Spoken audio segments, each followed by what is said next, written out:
Sir मोण्यातील पण सगळ्यात मोठा मुद्दा आहे की त्या जे आमच्या बाजूला मुद्दा आहे त्यात एवढी घाण नाही ज्यात लोक जायला पण असे नाक दाबून जातात आणि येतात. सगळ्यात मुद्दा तोच मेन मुद्दा आहे तो. आणि व्यापारी दरवेळेस तेच मुद्दा उपस्थित करावे कारण टपरीवाले त्या सांग कोणाला तरी सांग आपण सांगणार कोणाला टपरीवाले सांगा. पण विद्यमान जे नगरसेवक आहेत ते सोडाचं राजकारण त्यांनी करावं, आमचं त्याच्यात दुमत नाहीये. त्यांनी सोडाचं राजकारण करावं, त्यांच्या कुठल्या पार्टी असतील त्यांच्याशी भांडावं. पण ह्यांनी राजकारण केलं ते आमच्या रस्त्याचं पॉम्पलेट छापलेलं आहे त्यांनी. ह्या पॉम्पलेटचा काहीच उपयोग नाहीये, कारण की यामध्ये माझा रस्ता जे आहे दाखवलाय त्यांनी, हे तुम्ही बघू शकता. अशोक येवले ते श्री गोविंदराव नलोडे यांच्या घरापर्यंत रस्ता कंप्लीट आहे. पण हा रस्ता तुम्हाला आता इथं दाखवतोय मी, हा उद्घाटनाचा आहे फोटो आहे. पण हा रस्ता मुळात झालेला नाहीये, तुम्ही तिथं माझ्या घरी येऊन बघू शकता. परिसरात नेमक्या खरंच इथल्या सगळ्या समस्या मार्गी लागल्यात का काही आहेत हे बी थोडक्यात जाणून घेण्याचा प्रयत्न करू. येथील पानटपरीवाले आपल्या सोबत आहेत. तर काय मोंड्यातील परिस्थिती? सर मोण्यातील पण सगळ्यात मोठा मुद्दा आहे की त्या जे आमच्या बाजूला मुद्दा आहे त्यात एवढी घाण नाही ज्यात लोक जायला पण असे नाक दाबून जातात आणि येतात. सगळ्यात मुद्दा तोच मेन मुद्दा आहे तो. आणि व्यापारी दरवेळेस तेच मुद्दा उपस्थित करावे कारण टपरीवाले त्या सांग कोणाला तरी सांग आपण सांगणार कोणाला टपरीवाले सांगा. बरोबर महत्वाचा मुद्दा आहे. हा तो मेन मुद्दा आहे. तो आपण वारंवार प्रश्न उपस्थित केला पण मार्गी आणखीन नाही लागला. फक्त बांधून गेले एकदा वेळेस त्यानंतर ती साफसफाई नाही काहीच नाही. आता पण त्याला तुम्ही माझ्यासोबत दाखवतो. मीच नाही तुम्ही प्रत्येक कुणाकडे गेले व्यापाऱ्याकडे तुम्हाला हाच मुद्दा सांगतील की आमच्याकडे मुतारीचा मुद्दा महत्वाचा आहे. जेंट्स नाही लीड्स नाही दोन्हीचा पण प्रॉब्लेम आहे. अजून काय समस्या आहेत मोंड्यामध्ये? नाही दुसरी काय नाही एवढी तीच मेन महत्वाची समस्या आहे. ठीक आहे. सगळा व्यापारी वर्ग आहे. हे जर सगळं आपण परिसर पाहिला तर छोटे मोठे व्यापारी आहेत आणि मला वाटतं इथलं काही जे शौचालयाचा विषय आहे तो मोठा प्रश्न या ठिकाणी दिसतोय. अजूनही आपल्यासोबत येथील काही मंडळी आहेत त्यांच्याकडून जाणून घेऊ. काय बरं इथं काय हवा हवा कोणाचेही असो सर, हा विषय काही देणं घेणं नाही. आमचा विषय इतका असतो की आम्हाला नाली, रस्ता आणि खांब्यावर लाईट. नगर परिषद कोण दुसरी अपेक्षा काय करणार? बाकी दुसरी आमची काही समस्याच नाही. आणि प्रॉपर मी वार्ड क्रमांक 3 मधलाच आहे, माझं मतदान आहे. पण विद्यमान जे नगरसेवक आहेत ते सोडाचं राजकारण त्यांनी करावं, आमचं त्याच्यात दुमत नाहीये. त्यांनी सोडाचं राजकारण करावं, त्यांच्या कुठल्या पार्टी असतील त्यांच्याशी भांडावं. पण ह्यांनी राजकारण केलं ते आमच्या रस्त्याचं. पाहिलं ना रस्ते आमचा जे माझ्या घरापासला जो रस्ता आहे त्यांनी एक मोठं असं हे पॉम्पलेट छापलेलं आहे त्यांनी. ह्या पॉम्पलेटचा काहीच उपयोग नाहीये, कारण की यामध्ये माझा रस्ता जे आहे दाखवलाय त्यांनी, हे तुम्ही बघू शकता. अशोक येवले ते श्री गोविंदराव नलोडे यांच्या घरापर्यंत रस्ता कंप्लीट आहे. पण हा रस्ता तुम्हाला आता इथं दाखवतोय मी, हा उद्घाटनाचा आहे फोटो आहे. पण हा रस्ता मुळात झालेला नाहीये, तुम्ही तिथं माझ्या घरी येऊन बघू शकता. आणि तुम्ही राजकारण करा ना, तुमचा धंदा आहे किंवा आमचा धंदा नाहीये राजकारण करणं. पण तुम्ही जर असं जर आम्हाला सर्वसामान्याला जर आम्हाला तुम्ही त्रास देत असताल तर तुम्हाला आम्ही मतदान द्यायचं कमी.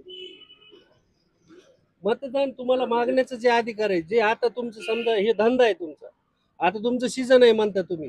बऱ्याच ठिकाणी हे शब्द मी ऐकलेत की आमचं सध्या सीझन आहे, सीझन आहे. अहो तुमचं सीझन असू द्या, आम्हाला त्या सीझनशी काही देणं घेणं नाहीये.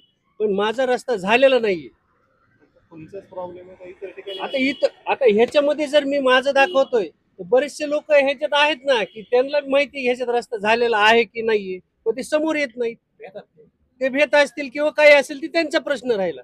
मी येतोय समोर, मी दाखवतोय. याच्यात काही तुम्हाला खोटं असेल तर माझ्या घरी येऊन तुम्ही बघू शकता. रस्ता तर काय कुठं जाणार नाहीये, झालाय का नाहीये, किंवा तुम्हाला मी तिथपर्यंत न्यूज तर रस्ता बनणार नाहीये. सगळ्यात महत्वाचा मुद्दा हे. आणि सोडाचं राजकारण तुम्ही करा, आम्हाला काहीच म्हणणं नाही. माझी मागणी फक्त रस्ता. आणि पलीकडून एक मला 2 रस्ते, पलीकडच्या रस्त्याला तर काहीच केलं नाहीये. आणि तिथं कुणाचं अतिक्रमण असेल काय असेल ते नगरपालिकेने बघून घ्यावं. तिथं अतिक्रमण 100% आहे. माझ्या घरापाशी जे अतिक्रमण म्हणजे पलीकडचं जे मला 2 रस्ते, त्या पलीकडच्या रस्त्याला कुणाचं अतिक्रमण आहे ते नगरपालिकेने बघून घ्यावं. अजून काय समस्या? समस्या भरपूर आहेत भाऊ. समस्या सांगायला तुम्हाला टोपलं भरेल, पण काय आहे ह्याच्यात कुणी बोलत नाही. आणि बोलणाऱ्याला शिक्षा भेटती. आता एक मागं प्रकरण झालंय विनाकारण, त्याच्यामध्ये एक व्यक्ती गुंतलेला आहे विनाकारण. ज्याने प्रकरण केलं त्याला 100% तुम्ही दोषी धरा, आमचं त्यात दुमत नाही. पण जो व्यक्ती विनाकारण जर जेलमध्ये जात असेल तर उद्या आमच्यावरही बारी येऊ शकते ती. उद्या तुम्ही आम्हालाही डेअरिंग करताल ना. मग ह्याची बी प्रशासनाने दखल घ्यायला पाहिजे. असं म्हणायचं की दडपशाही वगैरे दडपशाही आहे, 100% दडपशाही आहे. काय करता व्यापारी? मी व्यापारी आहे सर. मी गोळ्या बिस्किटचा माझा धंदा आहे. माझी एक गाडी आहे, मी गाडीवर खेड्यापाड्याला गोळ्या बिस्किटचा पुरा म्हणजे माल सप्लाय करतो. कोण करतं दडपशाही? दडपशाही करणार कोण आहे? दुसरं कोण आहे? दडपशाही करणार दुसरं आहे कोण? दुसरं आहे कोण दडपशाही करणार? माझा ह्या पक्षाला किंवा ह्याला विरोध नाही, माझा ह्या व्यक्तीला विरोध आहे. हा व्यक्ती परेशान करतोय. कशामुळे? हे आता तुम्हाला सांगितलं ना, सगळ्या गल्लीचे रस्ते होते, माझ्या गल्लीचा रस्ता नाहीये, मला नाली नाहीये, मी स्वतः नाली काढतो माझ्या घरापासली. आताही तुम्ही जर आलात तर तुम्हाला मी दाखवू शकतो, याच्यात खोटं नाहीये. कारण की मला काय राजकारण करायचं नाहीये, मी सर्वसामान्य माणूस आहे. आता तुम्ही आलात, मी इथं पुडी खाण्यासाठी आलतो तर मी बसलो. तर तेवढ्यात तुम्ही जर मला जर विचारतात माझी समस्या तुम्ही ऐकताय म्हणजे आज तुम्ही कोणाला तरी 4 माणसाला सांगणारच आहेत ना. आणि याच्यातून तुमच्या माध्यमातून जर माझं काम झालं तर मी समाधानी होऊ शकतो. मला कुठल्याही उमेदवाराचं म्हणा मला काही देणं घेणं नाही. मला माझं फक्त काम होणं महत्वाचं आहे. एवढं माझा एक मूलभूत प्रश्न आहे. बरं ह्याच्यासाठी असं पण नाही, मी त्यांना प्रत्येक वेळेस त्यांचे जे 2-3 कार्यकर्ते फिरत असतील, जेणेकरून ते तर येतच नाहीयेत. आणि तो रस्ता करू करू करू म्हणून त्यांनी आता 9 वर्ष टाळलंय. 9 वर्ष टाळलंय त्यांनी.